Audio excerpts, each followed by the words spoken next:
you that you have something special to each one of us here. And I ask that our hearts be open to what you have for us. Please send your spirit to those places. Send out the evil angels that want to blind us, that want to distract us. And again, I just ask that we be open to the rest and the healing you have for us. In your name, amen.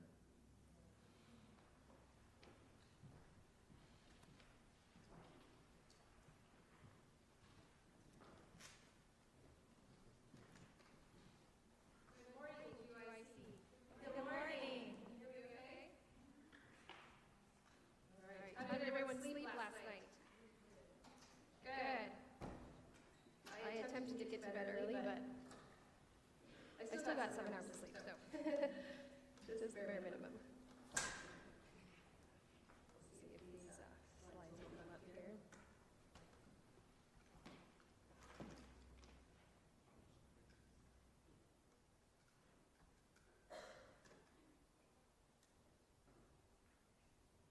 I was very happy to see the sunshine this morning.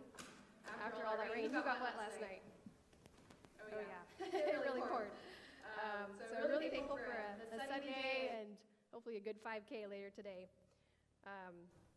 We'll see if these slides. I'm going to start off with a little introduction to myself. My name is Bethany Duffield. I work with GYC Northwest, and I work as the treasurer and just really enjoy working with our amazing team and getting to serve you all each year at our conferences.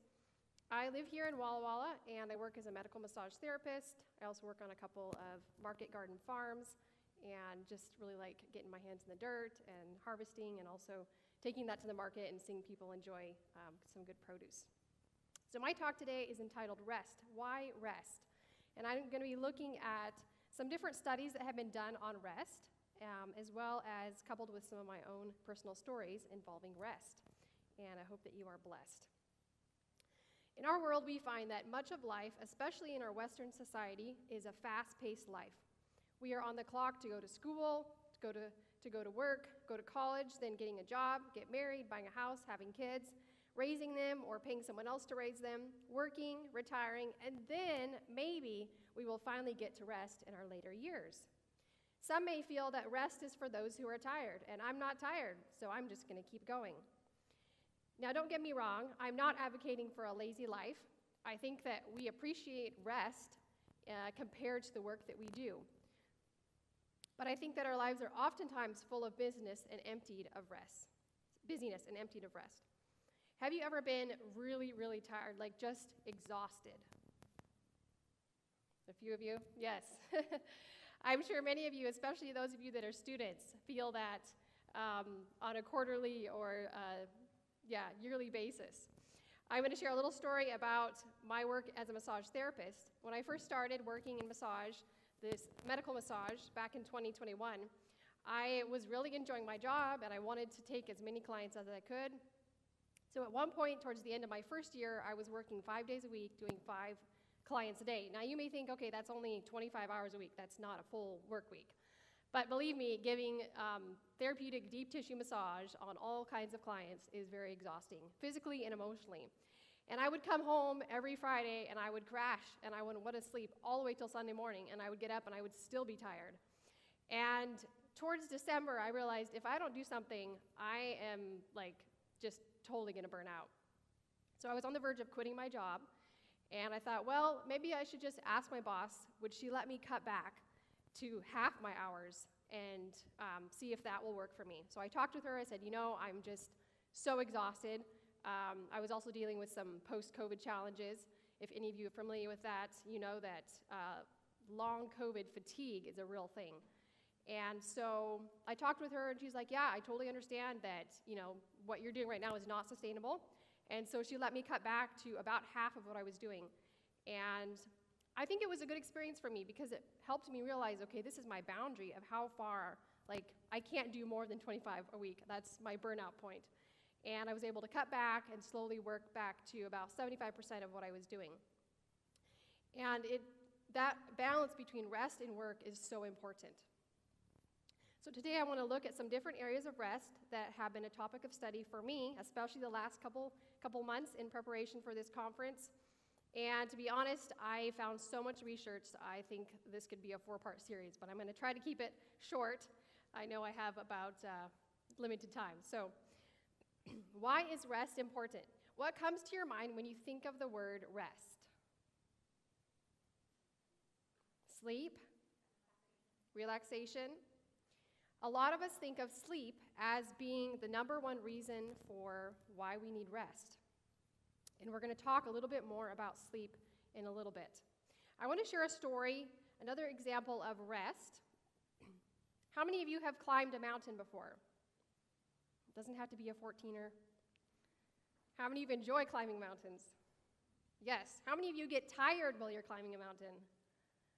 How many of you think it's worth it to get to the top? Yes. So this last February, it's been a long month. This last February, I had the privilege of working in a lifestyle center in Colorado. For those of you that aren't familiar with what that means, it's basically a place where people can come for a couple weeks and work on their lifestyle. So we help them with getting a better, healthier diet. If they want to work on exercise goals, maybe there's some emotional stuff they need to work through, we offer counseling. And so I was there doing massage as part of that program. And we had some guests come. It was a small group. We had about 5, all different degrees of health issues, different ages. And one lady in particular, she came from Massachusetts, and she just had a lot of health struggles. She had not been really out of bed for about 2 years.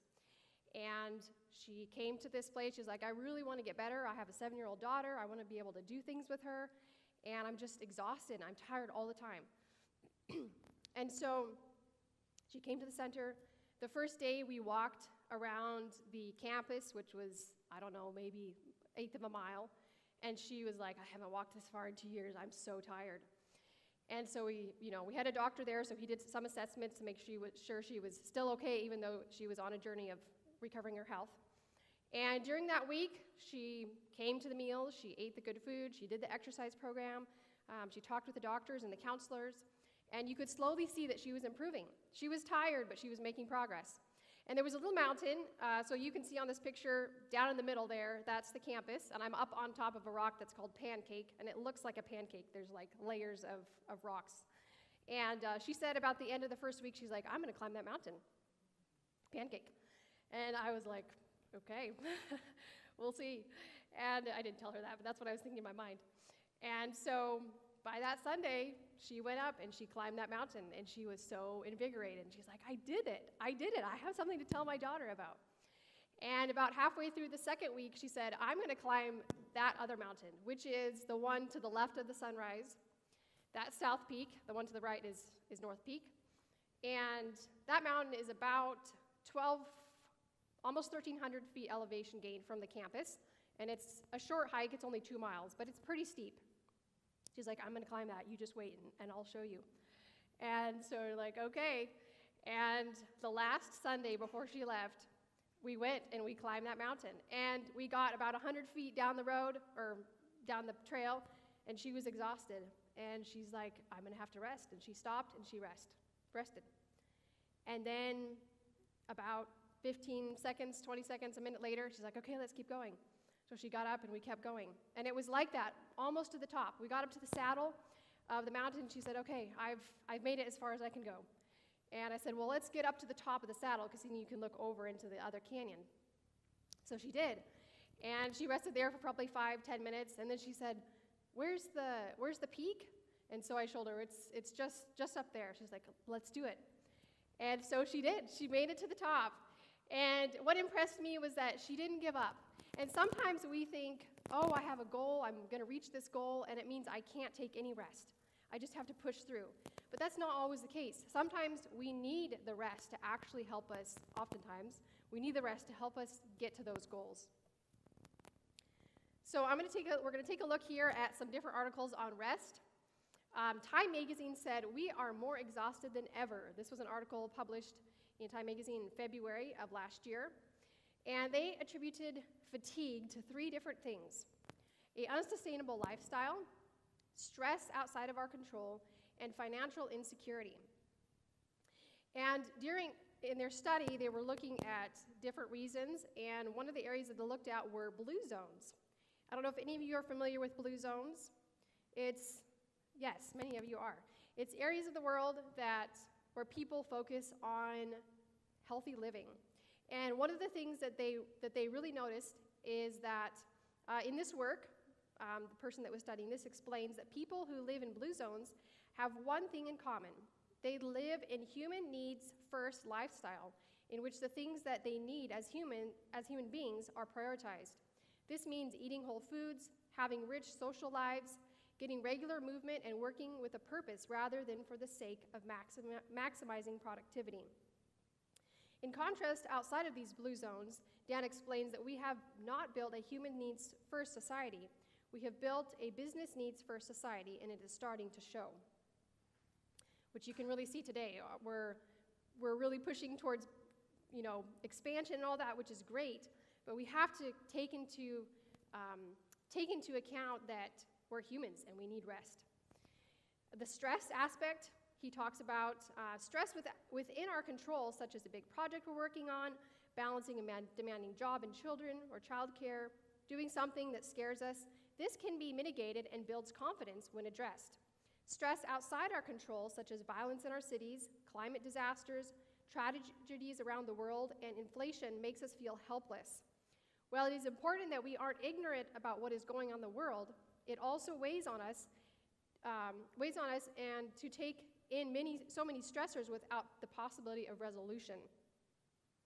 And the biological effect of exposure of these types of stressors cannot be overlooked. Scrolling on our phone and watching a troubling 2-minute video triggers a stress response in our body that can impact the rest of our day. A stress response each day for years damages our physical and mental health in ways that we often overlook. And I know it's easy. We want to know what's going on. We want to be aware of what's happening, but sometimes it's too much to know everything that's happening because, like they said here, it's outside of our control, and that can raise our stress levels, which isn't helpful. The third thing they looked at was financial insecurity. 50 years ago, a single income could afford you a house, a car, a wife, and kids. Nowadays, you're lucky if a dual income can afford you some of those things. Having a hard job that supports your lifestyle is one thing. Having a hard job that barely pays the bills is another. Frustration over time turns into defeat, and defeat looks an awful lot like exhaustion. I thought this was very interesting, these different areas that they were looking at. A few more studies here. The Land Bureau of Labor Statistics, they took a survey from 2003 to 2024. There was a few years that they skipped in there. But they were looking at the amount of sleep that we get over that time period. And interestingly enough, since 2003 to 2024, the amount of time that we sleep in the United States has increased about 30 minutes. So we're sleeping more. The CDC also did a study on sleep, and they asked one question. They said, on average, how many hours of sleep do you get in a 24-hour period? And over 30% of Americans are getting less than 7 hours of sleep, which is quite surprising. That's a third. The National Sleep Foundation, they recommend that we get 7 to 9 hours of sleep a night. And in that previous study, you can see that people are, if they're not getting 7 hours, they're on the low end of what they need. The average person spends a third of their life sleeping, which you might think, wow, that's a waste of time. I could be doing so many other things. But believe me, we need sleep. And that's about 26 years of sleeping, but sleep has so many benefits. I've been listening to a book by, I can remember his last name, Matthew Walker. And it's called Why We Sleep. It's a thick book, but I have it on audiobook, and I've been making my way through there. And it's just fascinating, the different components to sleep and what the benefits that we get if we're getting enough sleep. And he posed the question, why do we not sleep more if it's so beneficial? Neuroscience shows that downtime activities that sleep, shows that downtime activities, the brain's default mode network, I think I missed that up a little bit, but sleep is critical for creativity, memory, concentration, and problem solving. Sleep and regular rest lowers cortisol levels, preventing chronic stress that leads to burnout and disease. Even short breaks improve focus. And the research from the University of Illinois found that brief mental breaks during a task actually increases sustained attention. Here's a few benefits from sleep. It improves memory, focus, and learning. It improves your mood and emotional regulation. How many of you feel like you can regulate your emotions well if you're exhausted? No.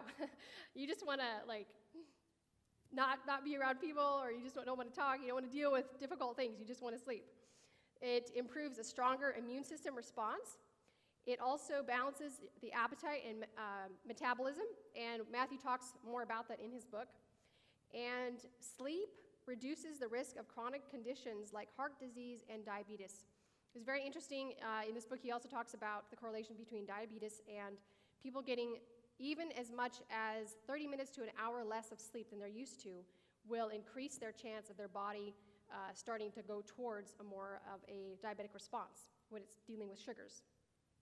Sleep also improves a faster muscle recovery and tissue repair, and increases energy and daytime alertness.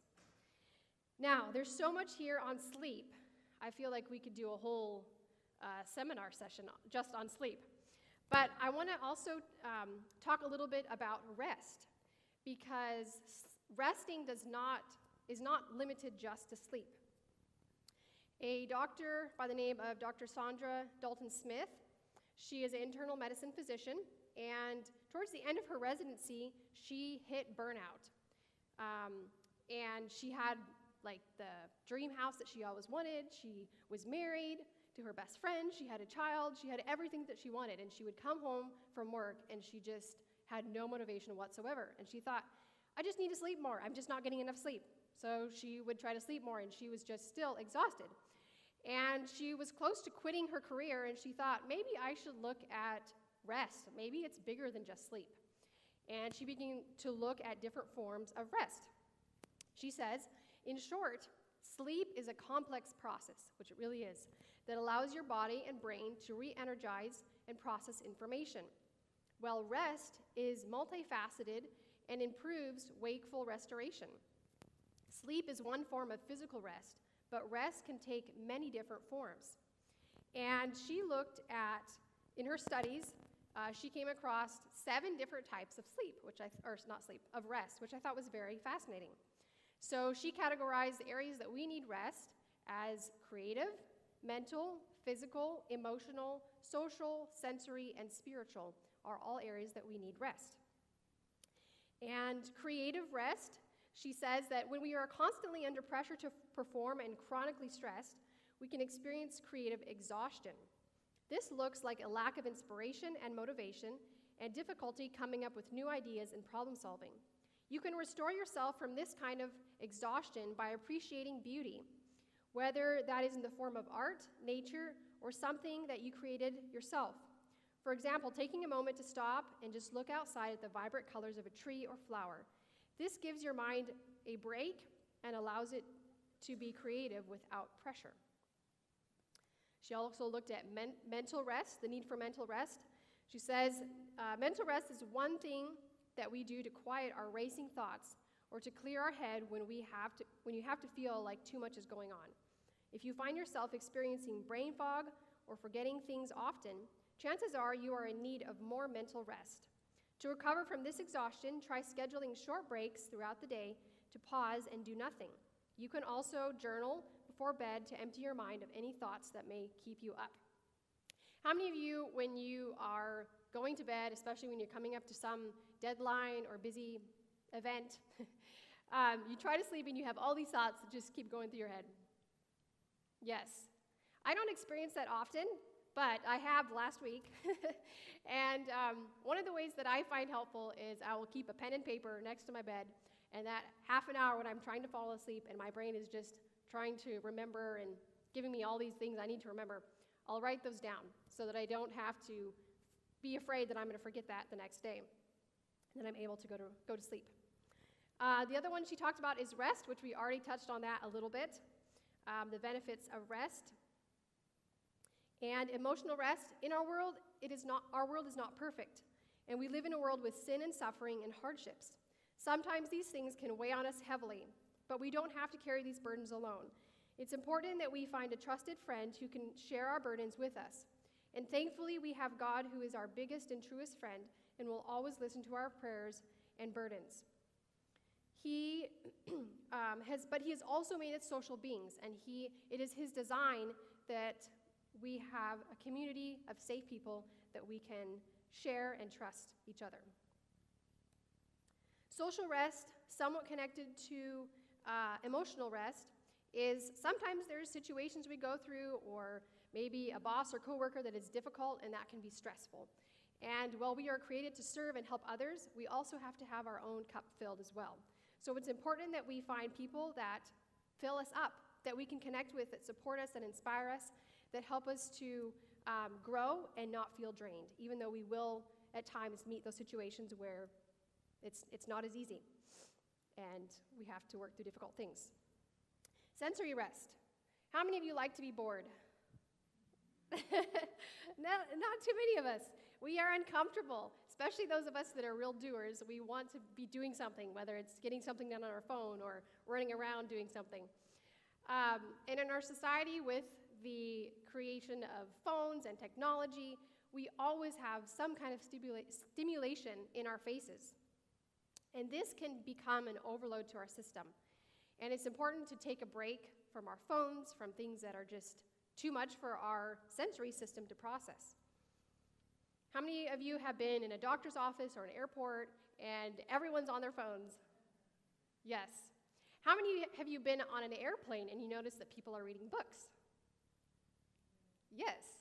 I find that fascinating. I've done a little bit of international travel, and I've seen it in the States as well, but I've noticed that people read books more often in airplanes, and that's a great way to use your time and to give your brain a rest from the light and everything that's coming from your phone. Lastly, of these 7 areas that Dr. Smith talks about is spiritual rest. Now, she has some little different ideas on this, but I believe that God created us to be spiritual beings. And what this means is that he wants to have a connection with us and us with him. And when we don't have this connection, it can affect us in so many ways. And in our world, life, it can affect us in a lot of ways. And he wants us to be able to come to him and connect with him. The way that we view the world, our life, and our sense of purpose is hugely impacted on how we view God. And I believe that God's purpose in creating the Sabbath was especially for this purpose, so that we can have spiritual rest. We can take a day off from our work week and our busyness and cares and worries and come together with others to think about and worship God.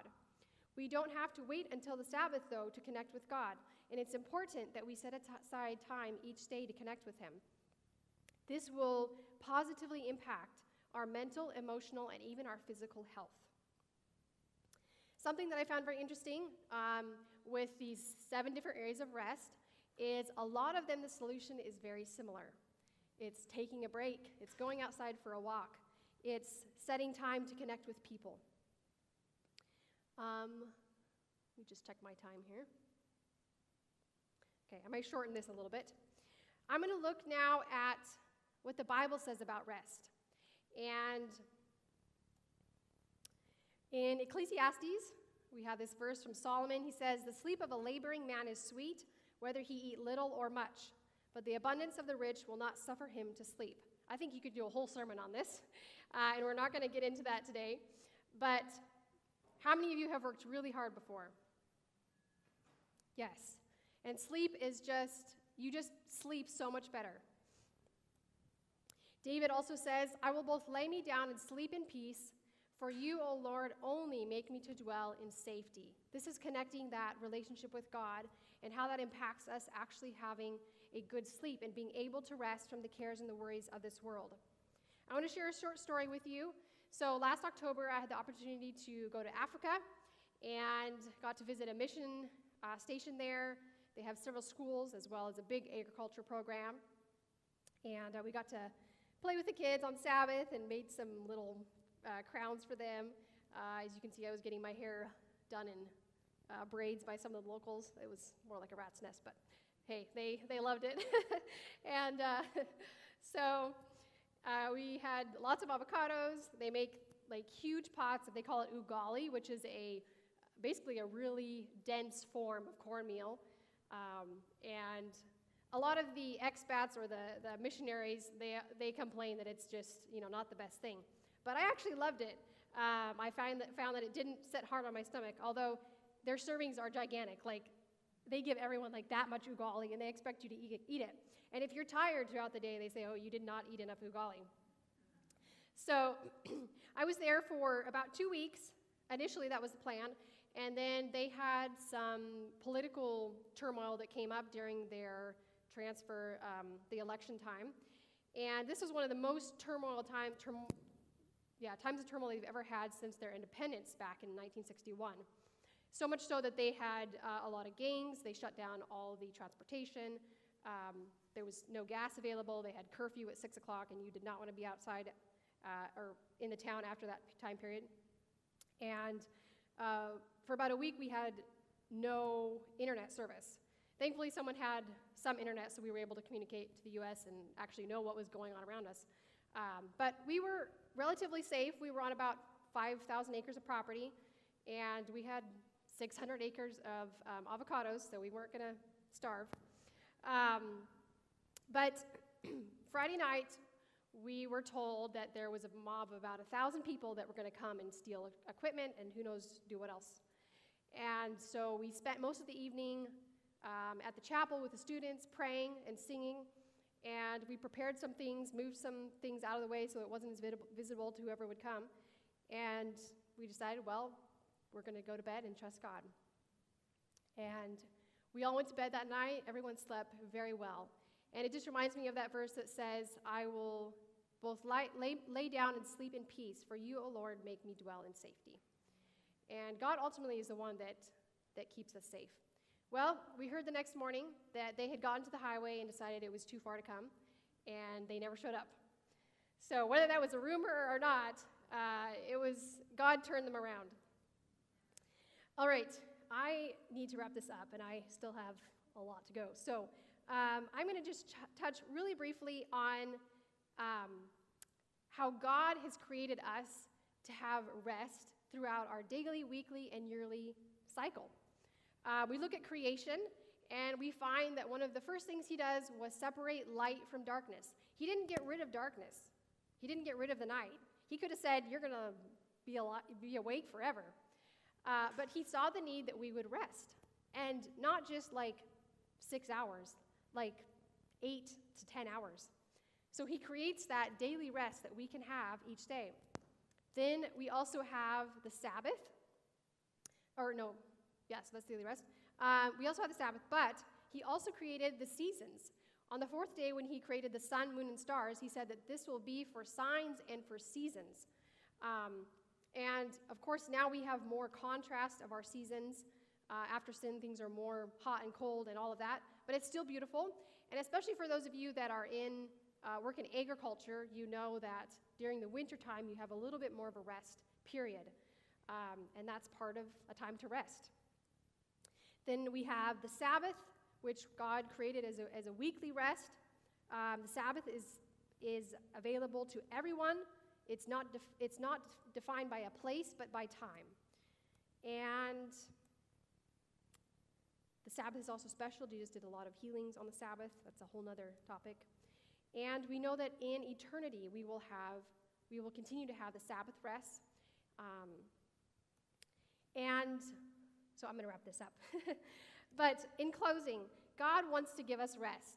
He wants to give us rest in our daily life. He doesn't want us to be so busy. And he wants to give us rest in our souls. He says, come unto me, all you who labor and are heavy laden, and I will give you rest.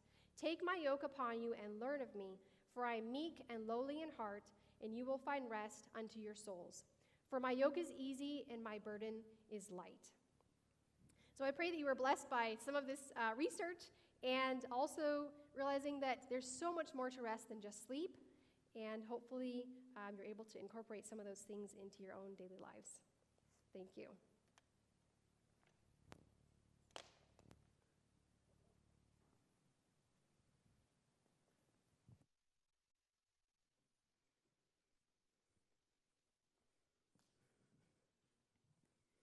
Good morning, GYC. It's a beautiful day, and we're blessed to be Christians.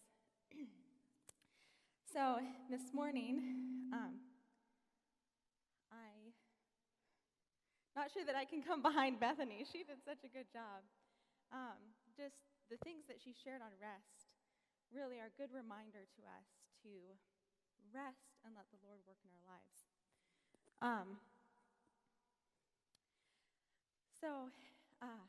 Wow. Let me pray. I need the prayer.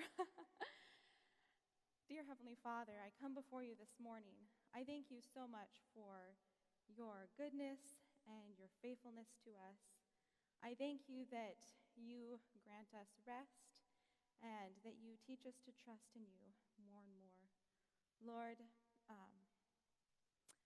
I just pray that you would guide our minds today. Bless my words. I pray that I would just be an instrument that you can use to share something that would encourage someone else. Thank you so much. In Jesus' name I pray. Amen.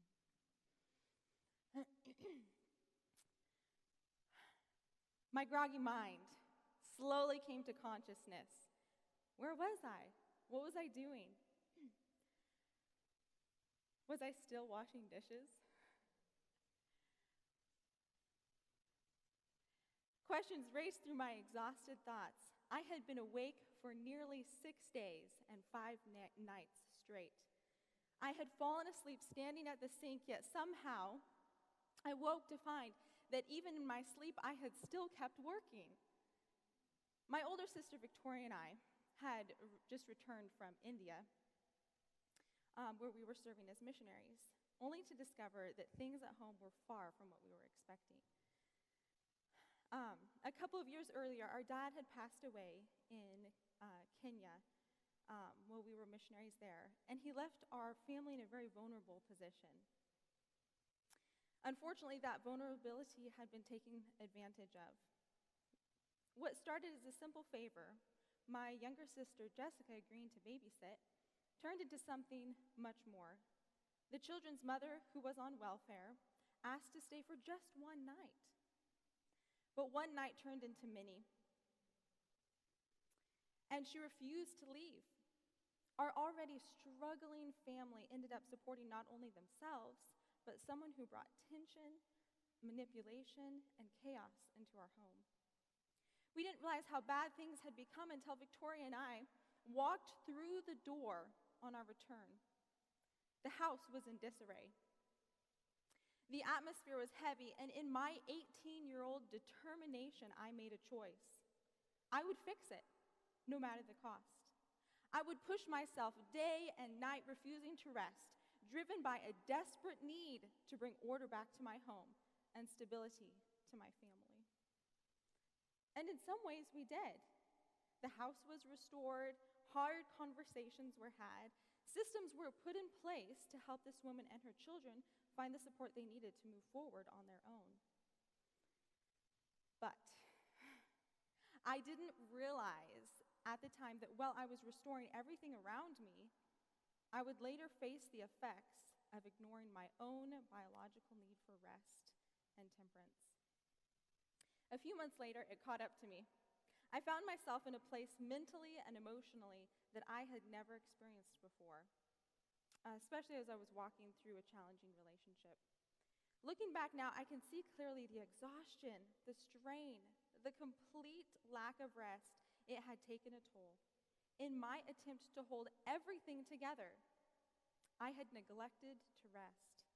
And I learned in a very real way that when pushing through feels necessary, rest is not optional, it's vital. In many ways, my experience is similar to a different, much older story, one where people were driven to keep working, producing, and never rest. What story do you think I'm thinking of? You got it, the children of Israel. In Exodus chapter 5, Moses stands before Pharaoh with a simple yet sacred request, that the children of Israel be permitted to go into the wilderness and worship their God. Simple, right? You would think. Pharaoh, incensed by the very idea, responds not with mercy, but with cruelty. He commands that the people maintain their production of bricks, yet now they must gather their straw as well. What was intended to increase output instead produced the opposite. The added burden did not yield greater accomplishment. It never does. It broke the people. More effort demanded more time, more energy, more strain, resulting not in efficiency but in exhaustion. Productivity diminished under pressure, mental clarity faded, and strength wore thin. Friends, it's the same today. We're still human beings. We live in a culture that equates constant activity with success. A culture that drives us to constant busyness, where our worth is measured by what we produce. Rest feels undeserved. From an early age, we're taught to perform, to meet expectations, to define success by performance rather than by character. And it doesn't stop there. Peers reinforce the pressure, subtly shaping how we look, how we spend, how we present ourselves, just to be accepted. And before we know it, our lives are full, overcommitted, every moment filled with more responsibility, distraction, leaving little space to think, to reflect, or to truly live. Technology keeps us tethered. Here I'm using my computer, right? It keeps us tethered. Facebook pulls us in, Instagram, you name it. Always reachable, but rarely at peace. And in our pursuit for efficiency, we often become enslaved by the very systems designed to make us productive. Busyness becomes bondage. And like the Israelites in Egypt, we discover something very sobering. More striving does not always lead to more fruit.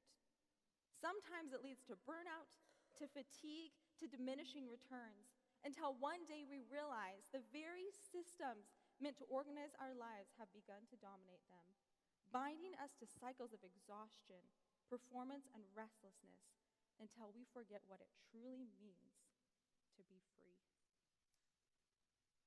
John 8:36 says, "If the Son therefore shall make you free, you shall be free indeed." Friends, do you want to be free?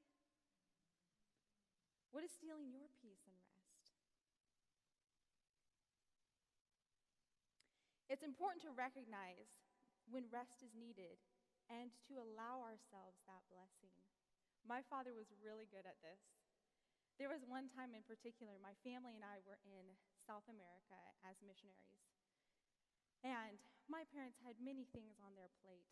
They were busy teaching classes. My dad was building a cafeteria there at the school.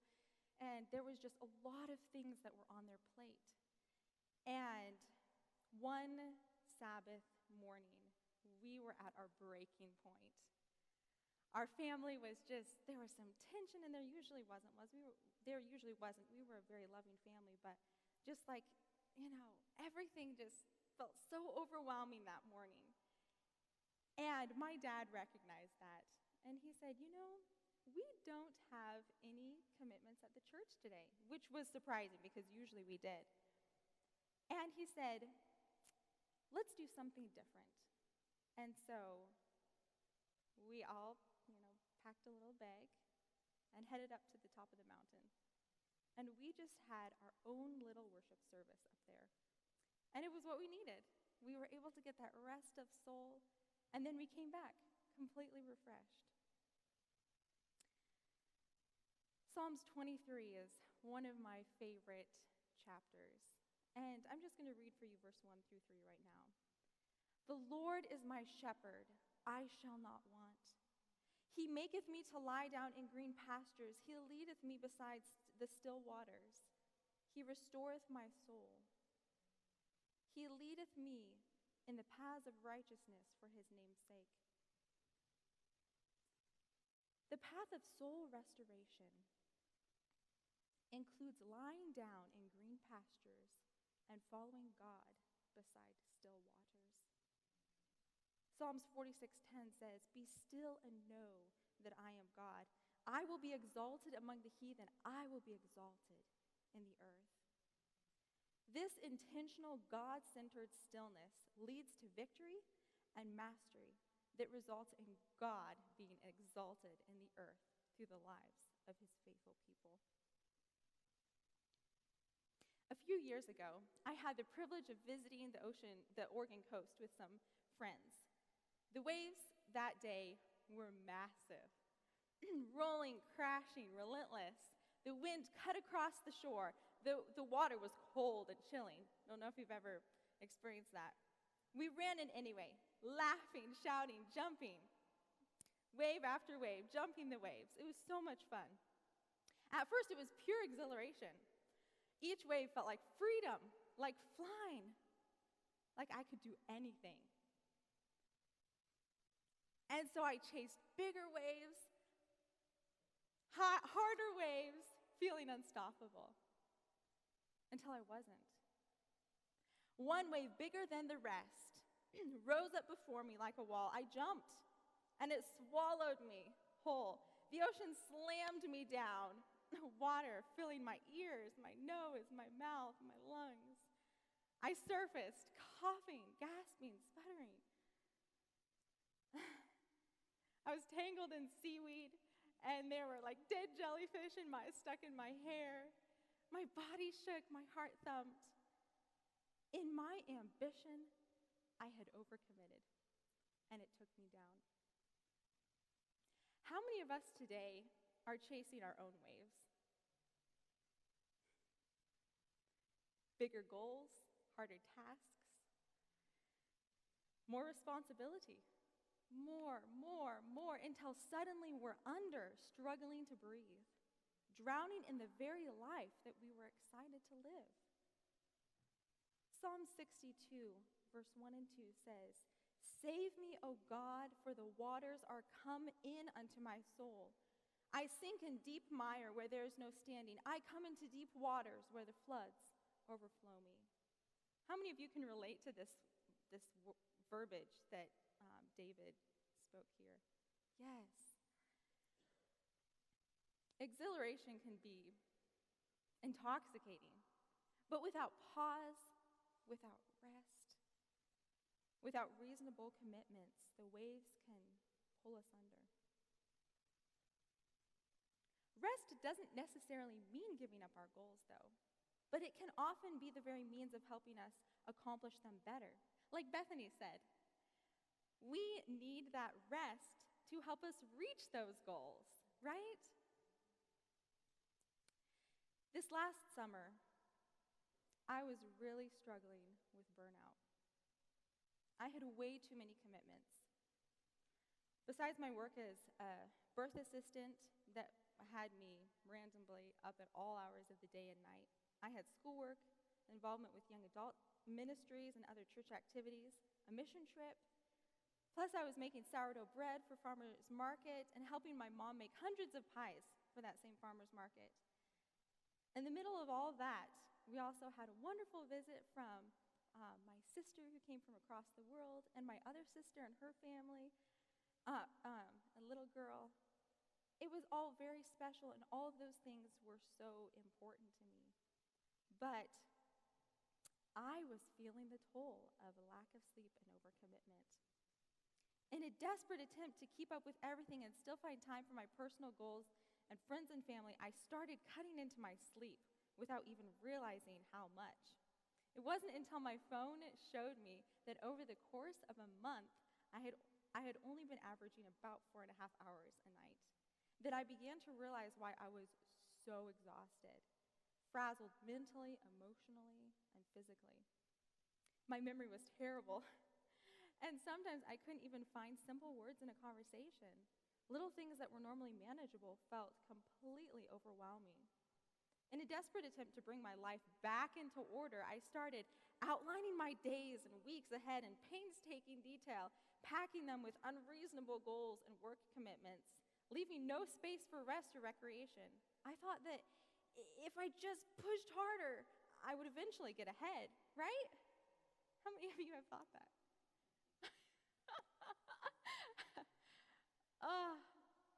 But slowly I realized that outlining tomorrow had become my escape from today. Unfortunately, this was not the first time I had been in the place of overcommitment. But this time, I was at the end of my rope and facing serious burnout. I started asking myself some hard questions. Why? Why was I so chronically overcommitted? Why did I feel like I always had to say yes, even when it drained me? Was this what God was asking of me, or was it a crushing burden I had placed on myself? In Matthew chapter 11, verse 28 through 30, we read, "Come unto me, all you that labor and are heavy laden, and I will give you rest. Take my yoke upon me, and learn of me, for I am meek and lowly in heart, and ye shall find rest unto your souls. For my yoke is easy, and my burden is light." So friends, if his yoke is easy, and his burden is light, and it leads to rest of soul, then whose burden was I carrying? And why was I carrying it? Slowly, I began to see a pattern. I had been tying my worth to what I did for other people. The tasks I completed, the help I gave, the productivity I could show. The more I helped, the more valuable I felt. The more love I perceived I was pouring into others. The less I did, the more undeserving, guilty, and stripped of self-worth I felt. As this realization sank in, I saw how dangerous this way of thinking was. And I don't know if any of you can resonate with this. I'm not going to ask for a show of hands. But I realized my identity, my self-esteem, and even my joy had been wrapped up in a never-ending cycle of busyness. It left me vulnerable to exhaustion, frustration, and self-criticism. And it made it nearly impossible to rest without feeling like I was failing. I began to understand that if I did not untangle my worth from my work and service, I would keep walking myself straight into burnout, no matter how good my intentions were. In a desperate attempt to bring my life, But my attempts to push through were actually sabotaging the little bit of strength that I had. I began to pray that the Lord would heal my brain and help me find a way out of this bad place I had created for myself.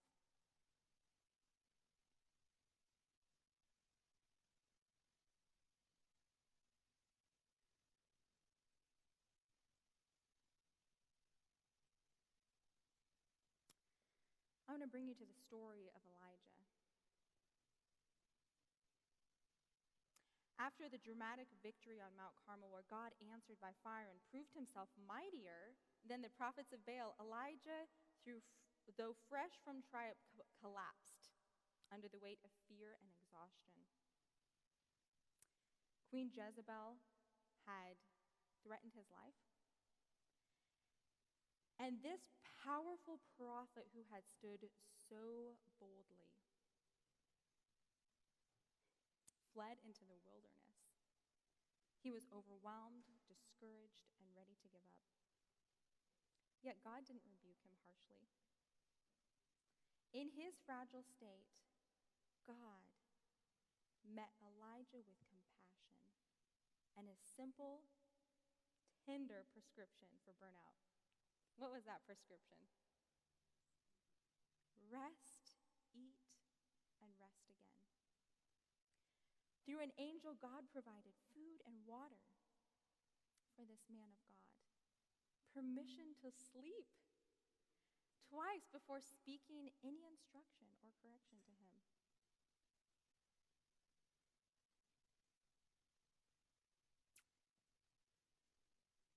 Sometimes the most spiritual thing we can do is receive God's care through rest and nourishment.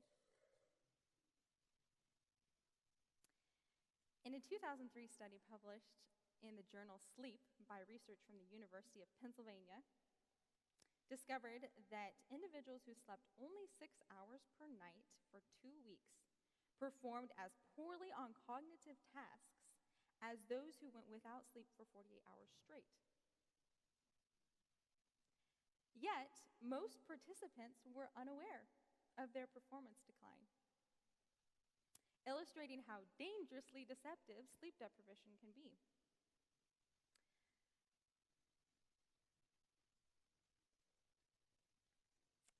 Yeah, sleep is really important. Sleep is the bedrock of emotional stability, like Bethany was sharing with us just a few minutes ago. I work as a midwife assistant, and we have noticed a direct correlation to sleep deprivation and postpartum blues and postpartum depression. We found that if a woman can get adequate rest, they are much less likely to experience postpartum blues.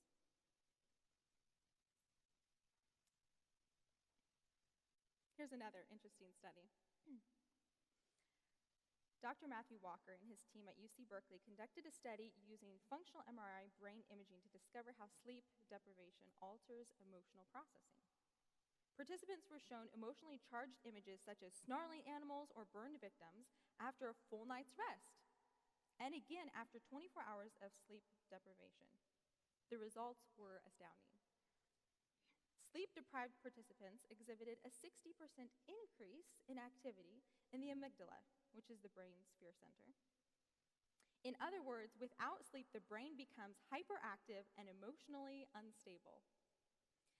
At the same time, there was a dramatic drop in the activity at the prefrontal cortex, the rational part of the brain responsible for impulse control and decision-making. Chronic sleep deprivation not only fuels anxiety and depression, but also impairs our ability to manage relationships, make wise decisions, or maintain emotional balance.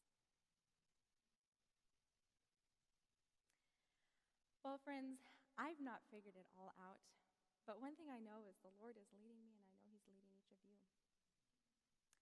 I'm still learning to untangle my worth from what I do, but I've begun taking small steps, giving myself permission to rest without guilt. Pausing when I need to, saying no when my plate is full. That can be hard for some of us. And letting some things simply wait.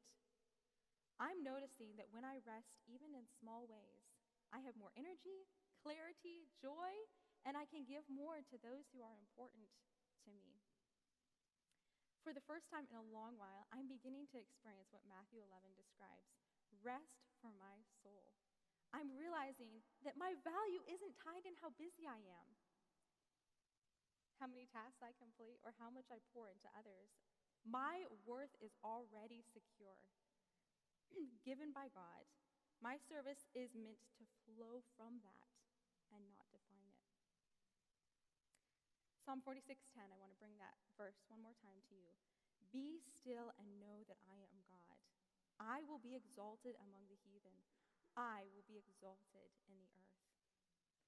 Friends, rest isn't weakness. It's worship. And tomorrow will be better because you trusted God enough to rest today.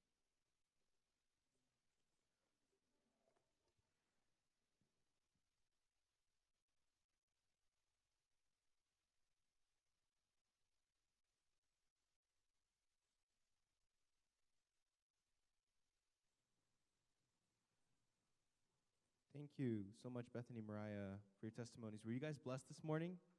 Amen. And there's still so much more to come. So thank you. Before we finish, let's go ahead and pray, and then I'll give some closing announcements. So please bow your heads with me. Heavenly Father, thank you for what we learned about rest, and help us to really take practical steps to just take more time to rest in you and not get ourselves so busy and distracted with other things that may distract us in our day. This we pray in Jesus' name we pray. Amen. All right, everyone. So, couple of announcements. At 10 a.m., we're going to be starting our seminars. So if you weren't here last night, we're going to have 10 seminars that are going on simultaneously with, not 10. At 10, we're going to have 4 different seminars running simultaneously. And you're going to have 4 topics to choose from. So one of them is going to be, if you're going to stay right here at 10 a.m., you're going to be listening to Mike and Renee Lemon. They will be talking about relationships. If you go to the Havstad Alumni Center on the 2nd floor, Alistair Huang will be talking about biblical finance. If you go to the University Church and go downstairs to the Fellowship Hall, Scotty Mayer will be talking about AI and the Bible. And then if you go to the Hubach Chapel, which is right next to the University Church, Jessica Pendleton will be talking about mental health. And that'll start at 10 a.m. They'll go for about 50 minutes and then have another session then. How many of you want to participate in outreach? Raise your hands. Okay, good. That's a lot of you. Well, guess what? You need to sign up for outreach. And the only way to sign up for outreach is if you go to the registration desk, there's a QR code. Go ahead and sign up. There are multiple different projects for you to choose from. So make sure you do that before the next seminar. Thank you so much.